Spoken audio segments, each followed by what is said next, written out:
on with y'all guys? This car over here needs some work done to it. That one right there. So my time is running out on the transmission that's in the car. I think it's taking enough of a beating, and I have a spare transmission. The problem is this transmission came out of an SN95. So the input shaft is different. So it came out of a stock SN95, which will also mean my time will run out fast if I don't do anything to beef up the transmission. But I'm not panicking about it because I'm going to try to do something about that. I do have an input shaft kit, and then I have the support plate that goes on the back of the transmission. Stuff this in here for the time being. Transmission is down here, input shaft kit, and then the support plate is in this small bag. Pull it out just so y'all can see. This is the support plate right here that goes on the back of it on the inside. And what do we have right here? Input shaft.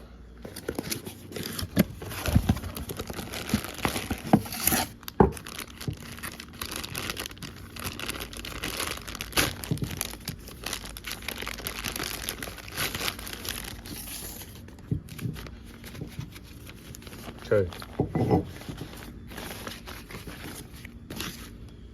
This is it.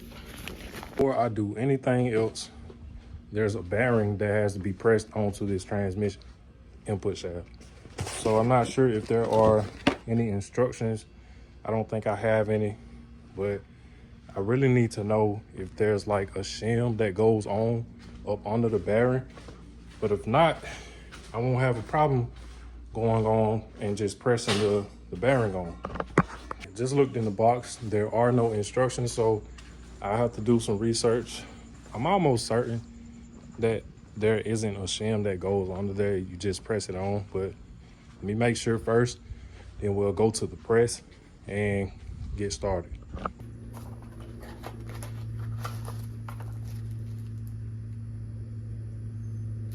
That ain't the right thing. Okay, I'm tripping. I didn't open it all the way. Okay, looking for that tapered bearing. I wasn't paying attention. I'm gonna see if it just drops down on it. Nope, pressed it.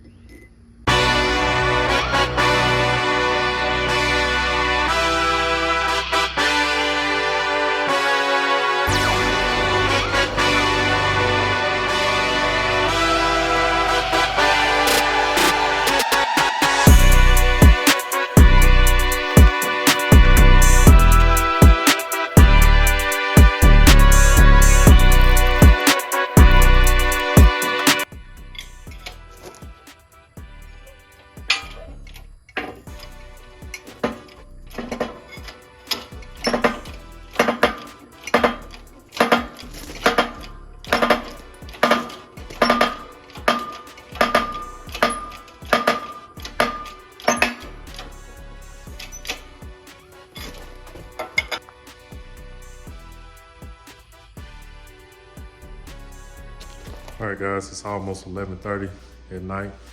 Been busy all day, but I'm about to get to the transmission. I'm gonna try to get this transmission, and we're gonna transform it into a 400 horsepower transmission.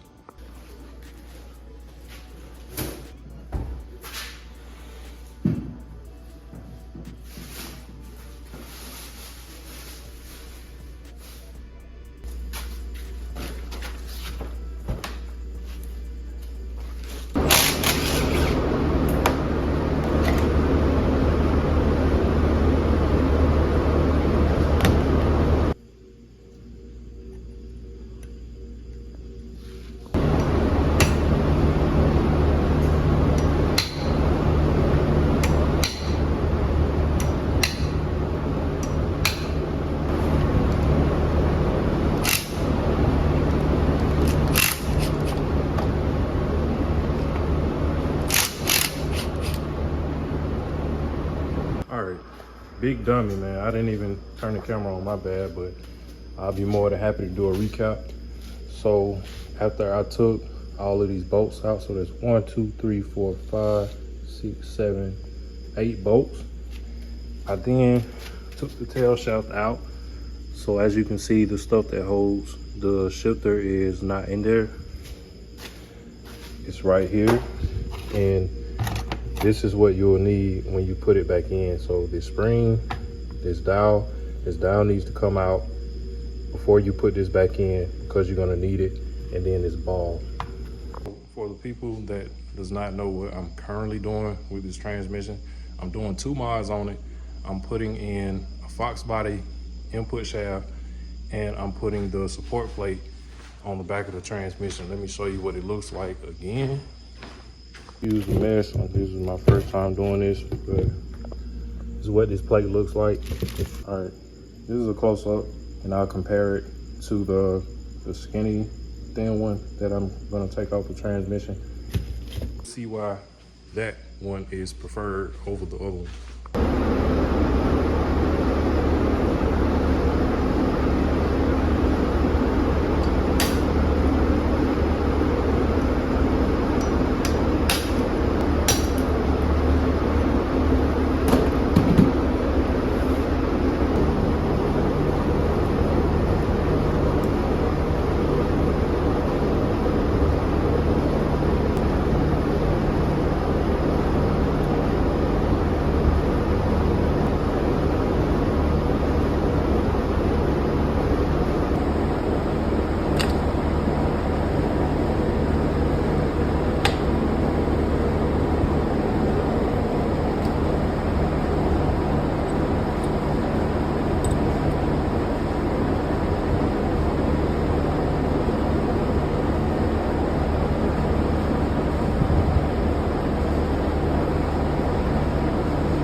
Look at this.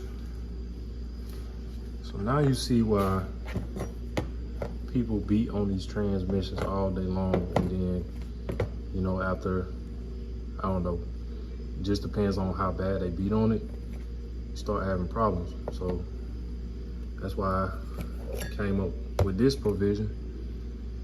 So hopefully my transmission will last for a good while.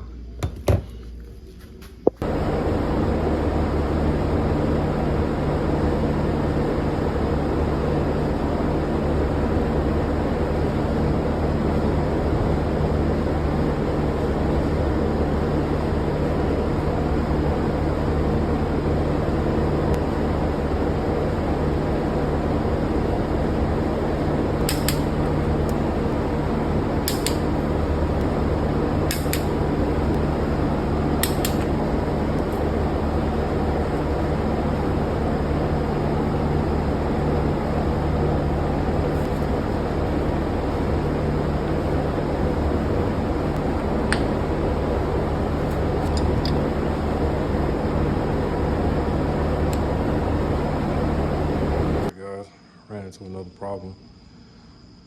Piece right here, which if I'm not mistaken, I think this is for reverse. I can't get it to line up with this piece right here. The dial that goes in there, it won't line up. Deal, I'm just gonna have to take the lid off so I can see what's not moving, and which is really helpful, to be honest, because I need to do the input shaft also.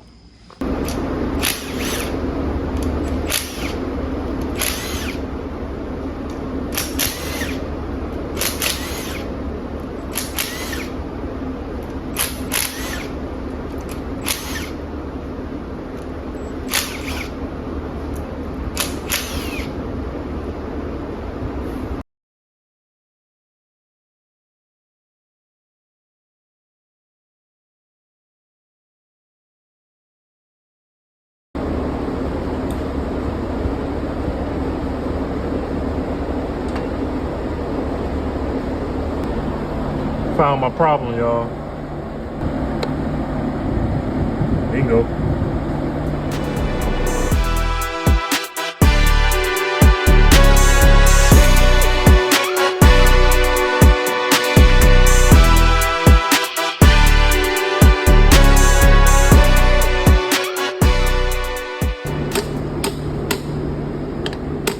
So the worst thing that can happen when you're just trying to put a transmission back together is when it's starting to fall back apart, can't keep everything in one place. And it's not that it's broken, this stuff is just easy to come apart. So I have to figure out how to put it back together, which I already figured this part out. And now I have to put the keys in and then get these rings in. I called L with the back of the transmission, but I got everything put back on and it's correct. And you know, I double check everything. This is what it looks like. Everything's been put back on before the tail shaft goes on. Now the lid, I can't do the lid because it's for SN95, and I need the lid for the Fox body with the provision for the sensor. Now that is actually in storage. Let me grab it. I have to figure out how to transfer these forks and stuff over to this one. You can see the difference. Does not have this on that, and you know, different design anyway.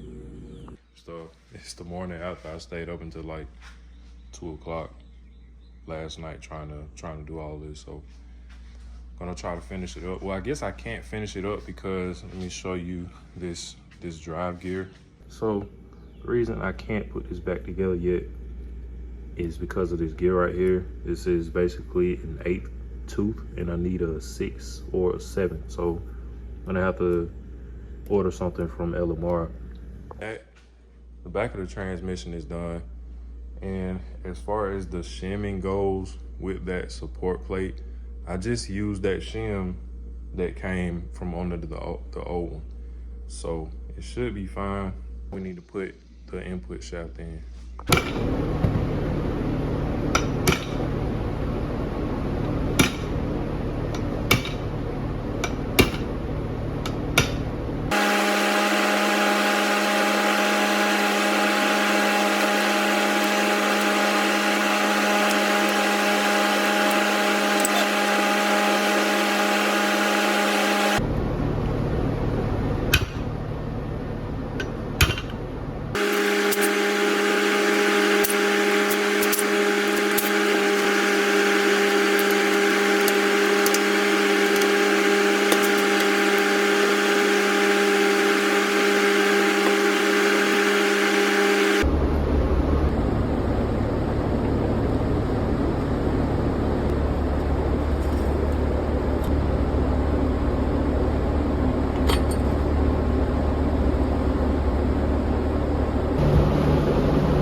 Hey, so what I'm gonna do right here, got myself set to 0.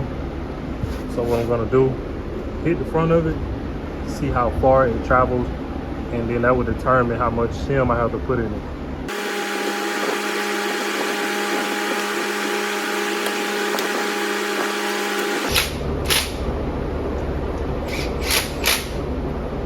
All right, y'all, 400 horsepower plus T5. Putting it in the car like that, I'm gonna wash it first. But I still need to get the speedo gear for the back, and it was way easier than I thought. So I'm not gonna be building people's transmissions, but you know, if mine goes out again, I know how to do it. Well, it didn't go out, but it's just leaking bad, and I need to do something about it. So I'm gonna end it right there. So thank you all for watching. Please subscribe. More content coming soon.